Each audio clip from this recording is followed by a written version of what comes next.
জয় হিন্দ বন্ধুরা। আজকে আমরা আসন্ন নিয়োগকে মাথায় রেখে অর্থাৎ ডাব্লিউএফপি, পঞ্চায়েত, আইসিডিএস এইসব নিয়োগের জন্য যে অঙ্কগুলি প্রয়োজন তার একটি গুরুত্বপূর্ণ টপিক হলো ভগ্নাংশ। আজকে আমরা ভগ্নাংশ নিয়ে আলোচনা করব। এটা সম্পূর্ণ কোনো জিনিস একে যদি ভাগ করা হয় তাহলে কী হলো, ক ভাগ মোট হচ্ছে 2 ভাগ। মোট 2 ভাগের মধ্যে যদি এই ভাগটাকে রং করা হয় তাহলে এটা হচ্ছে 1। তাহলে 2টো ভাগের মধ্যে একটা ভাগ রং করা আছে। এরপরে যদি এরকম হয়, এটা সম্পূর্ণ অংশটা একে যদি এইভাবে ভাগ করা হয় এবং এইটাকে যদি রং করা হয় তাহলে ক ভাগ হচ্ছে, এখানে 1 2 3 4, মোট হচ্ছে 4 ভাগ। তার মধ্যে রং করা আছে 2 ভাগ। এটা হচ্ছে ভগ্নাংশ। ভগ্নাংশকে এইভাবে লেখা হয়, নিচেরটা হচ্ছে সম্পূর্ণ অংশ এবং উপরেরটা হচ্ছে তার অংশ বিশেষ। তাহলে ভগ্নাংশের এই যে এইভাবে লেখা হচ্ছে 3/5, এটাকে বলা হয় 3/5 অথবা 5 ভাগের 3 ভাগ, 5 ভাগের 3 ভাগ। এই উপরেরটাকে বলা হয় লব এবং নিচেরটাকে বলা হয় হর। তাহলে ভগ্নাংশের 2টি অংশ, একটি হচ্ছে লব আর একটা হচ্ছে হর। তাহলে উপর অংশটাকে কী বলবো? উপর অংশটাকে বলবো, এটাকে বলবো লব আর নিচের অংশটাকে হর। উপর অংশটা হচ্ছে লব, নিচেরটা হচ্ছে হর। তাহলে যদি এরকম লেখা থাকে 4/7 কিংবা 7 ভাগের 4 ভাগ, তাহলে এইখানে লব সমান এবং হর সমান কত? তাহলে এখানে লব সমান হচ্ছে 4 এবং হর সমান 7। ভগ্নাংশকে সাধারণত 3টি ভাগে ভাগ করা হয়। একটি হচ্ছে প্রকৃত ভগ্নাংশ, অপ্রকৃত ভগ্নাংশ এবং মিশ্র ভগ্নাংশ। তাছাড়াও দশমিক ভগ্নাংশ বলে একটি ভগ্নাংশ হয়। তাহলে ভগ্নাংশের প্রকারভেদ, ভগ্নাংশকে 3টি ভাগে ভাগ করা হয়। 1 নম্বর প্রকৃত ভগ্নাংশ,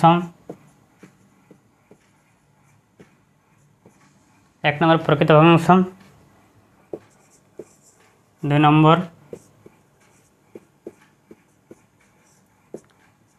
অপ্রকৃত ভগ্নাংশ,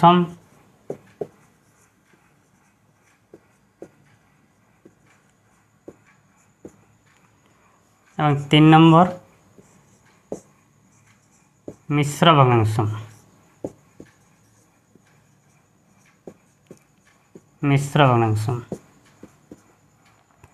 প্রকৃত ভগ্নাংশ কাকে বলবো? প্রকৃত ভগ্নাংশ হচ্ছে যে ভগ্নাংশের লব ছোট এবং হর বড়, অর্থাৎ 3 নিচে 5। তাহলে এখানে কি আছে? এইখানে লব ছোট হয় হরের থেকে, অর্থাৎ লবটা ছোট, হরটা বড়। অপরকৃত ভগ্নাংশ কীরকম হবে? অপরকৃত ভগ্নাংশ হচ্ছে লবটা বড় হবে, অর্থাৎ উপরে বড়, নিচে ছোট। এইখানে লবটা হরের থেকে বড় হয় এবং মিশ্র ভগ্নাংশ হচ্ছে এরকম একটা পূর্ণ থাকবে, পূর্ণ ভগ্নাংশ, তারপরে একটি ভগ্নাংশে লব বাই হর। এটাকে এরকম পড়া হয় 2/1/3, 2/1/3। এছাড়াও আরেক ধরনের ভগ্নাংশ হয় দশমিক ভগ্নাংশ। দশমিক ভগ্নাংশ কীরকম? দশমিক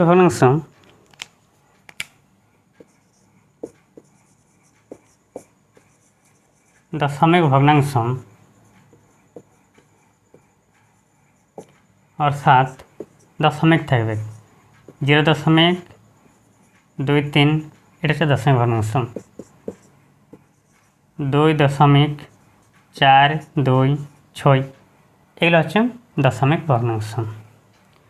এরপর আমরা শিখব যে ভগ্নাংশের মধ্যে ছোট বড় কীভাবে চেনা যায়। যদি ধরো এখানে দুটি ভগ্নাংশ আছে, দুটি ভগ্নাংশ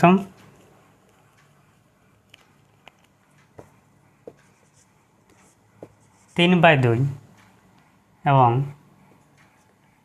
4/3, তাহলে এই দুটি ভগ্নাংশের মধ্যে বড়কে আর ছোটকে কী করে করব? এরকমভাবে গুণ করব। কীরকমভাবে? এরকমভাবে আড়াআড়ি গুণ করব। আর গুণ করার পরে উপরে গুণফলটা লিখব। 3 × 3, 3 × 3 = 9, এটা 9, এবং এইটাকে গুণ করব। 2 × 4, 4 × 2 = 8। তাহলে এখানে বড় কোণটা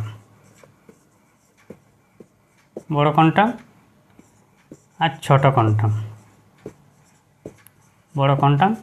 কোণটা, গুণফলটা যার উপরে বড়, যে ভগ্নাংশটার উপরে বড়টা লেখা আছে সেটাই বড়। এখানে 9, এখানে 8, তাহলে 9 বড়, অর্থাৎ বড় হচ্ছে 3/2 ভগ্নাংশটি। এইখানে 8 আছে, 9 থেকে ছোট কোন ভগ্নাংশটা উপরে লেখা আছে? 4/3, তাহলে এখানে ছোট হচ্ছে 4/3। এইভাবে ভগ্নাংশের ছোট বড় সহজে বার করতে পারব। কিংবা যদি এইভাবে বার করা যায়, 3/2, 4/3 আছে। হরগুলোকে একই করব, অর্থাৎ হরগুলো লসাগু করব। 2 আর 3, 2 আর 3 লসাগু হচ্ছে 2 আর 3। যেহেতু 2 আর 3 পরস্পর মৌলিক, অর্থাৎ লসাগু হচ্ছে 6। তাহলে 3/2 আর একটা আছে 4/3, হরগুলোকে 6 করব। তাহলে এখানে 2 আছে, তাহলে 6 করতে গেলে একে 3 দিয়ে গুণ, 3 দিয়ে নিচে গুণ করলে উপরেও 3 দিয়ে গুণ করতে হবে, অর্থাৎ উপরে হচ্ছে 9/8, উপরে 9 নিচে 8। এইখানে 3 আছে, করতে হবে কত? 6, করতে হবে কত? 6। তাহলে 3কে 2 দিয়ে গুণ, তাহলে নিচে 2 দিয়ে গুণ করলে উপরে 2 দিয়ে গুণ, তাহলে হচ্ছে 4 × 2 = 8, এটা ভুল আছে, এটা 6 হবে। তাহলে 4 × 2 = 8 আর 3 × 2 = 6। তাহলে ভগ্নাংশটা হয়ে গেল 9/6, 8/6। অর্থাৎ এইখানে হরগুলো একই আছে, এইখানে 6, এইখানেও 6। তাহলে হরগুলো যদি একই থাকে, তাহলে লবগুলো যার ছোট সেই ছোট, আর যার বড় সেই বড়। হরগুলো 6 আছে, উপরে এখানে 8, এখানে 9, 8 ছোট, অর্থাৎ 8 ছোট। 8 ছোট হলে এই ভগ্নাংশটা ছোট, এবং এখানে 9 বড়, অর্থাৎ এই ভগ্নাংশটা বড়। এইভাবেও নির্ণয় করা যায়। চলো আমরা 2-3টা অঙ্ক করি, তাহলে বিষয়টি আরও ক্লিয়ার হবে। স্ক্রিনে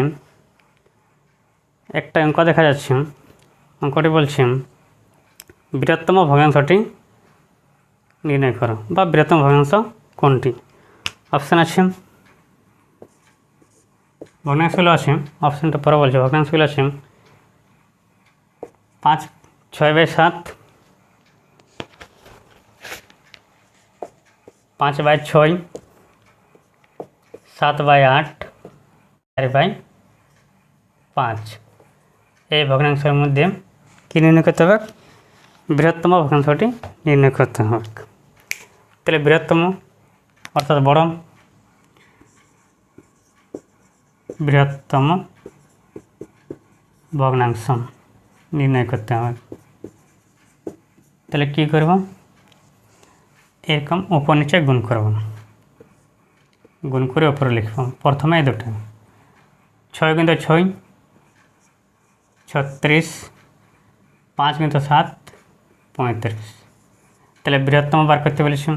বৃহত্তম যদি বার করতে বলেন, তাহলে বৃহত্তম বার করতে বললাম এই দুটোর মধ্যে বড় কোনটা? 36 আর এখানে 35। তাহলে বড় হচ্ছে 36, তাহলে বড়টা থাকবে 6টা বাদ। এরপরে তাহলে কী রইল? এই দুটোর মধ্যে 6/7। এবার এই দুটোর মধ্যে দেখব, এই দুটোর মধ্যে আবার গুণ করব। 5 × 7, 5 × 7 = 35, 4 × 8, 4 × 8 = 32। এই দুটোর মধ্যে বৃহত্তম, এই দুটোর মধ্যে বৃহত্তম আছে 35, অর্থাৎ বৃহত্তম আছে এই দুটোর মধ্যে 7/8। এবার এই দুটোর মধ্যে দেখতে হবে এই দুটোর মধ্যে কোনটা ছোটো কোনটা বড়। তাহলে এইখানে গুণ করব 6 × 8, 6 × 8 = 48 এবং 7 × 7, 7 × 7 = 49। তাহলে বড় কোনটি? বড় হচ্ছে 48, 7 × 49, তাহলে বড় হচ্ছে 49, অর্থাৎ বড় হবে 7/8, অর্থাৎ বড় হবে 7/8। এটি হচ্ছে বড়, অর্থাৎ বৃহত্তম ভগ্নাংশ হয়ে গেল 7/8, 7/8। Option number C, option number C হচ্ছে সঠিক উত্তর। এইভাবে বড় ছোট নির্ণয় করতে পারবো আড়াআড়ি গুণ করে। আরেকটা প্রশ্ন নিয়ে যাক।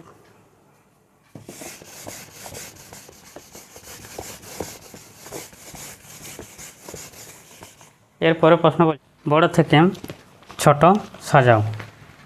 ভগ্নাংশগুলো দেওয়া আছে 3/5, 7/9, 11/13। এগুলোর মধ্যে কী করতে হবে? ছোট থেকে বড় সাজাতে হবে। কী করে করব? আড়াআড়ি গুণ করে এইটা আর এটা গুণ করব আর এই দুটো গুণ করব।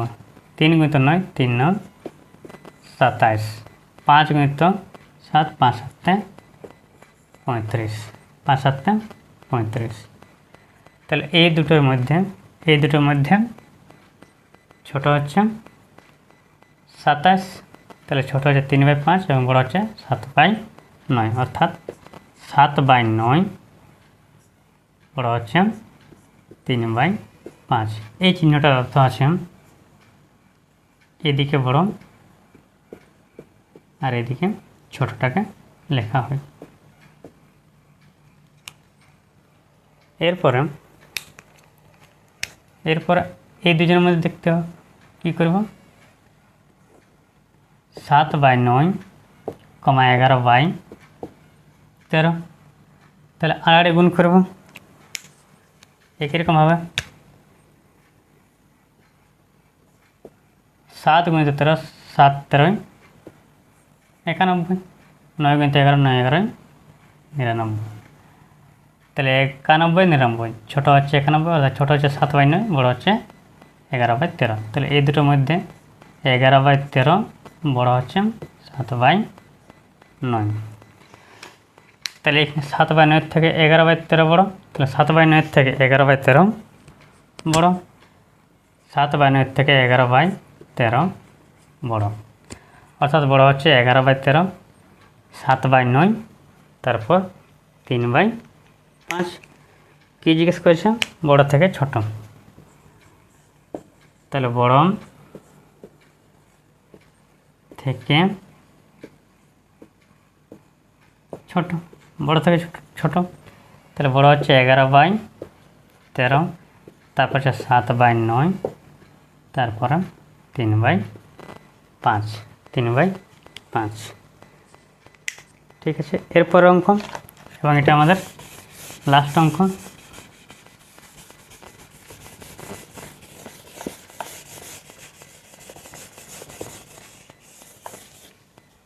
এরপরের অঙ্ক বলছি ক্ষুদ্রতম কোনটি, অর্থাৎ এখানে 4টা ভগ্নাংশ দেওয়া আছে, তার মধ্যে ক্ষুদ্রতম কোনটি জিজ্ঞাসা করেছে। ভগ্নাংশগুলো হচ্ছে 8/15, 14/33, 7/13, 11/13। কি জিজ্ঞেস করছে? ক্ষুদ্রতম কোনটি। ক্ষুদ্রতম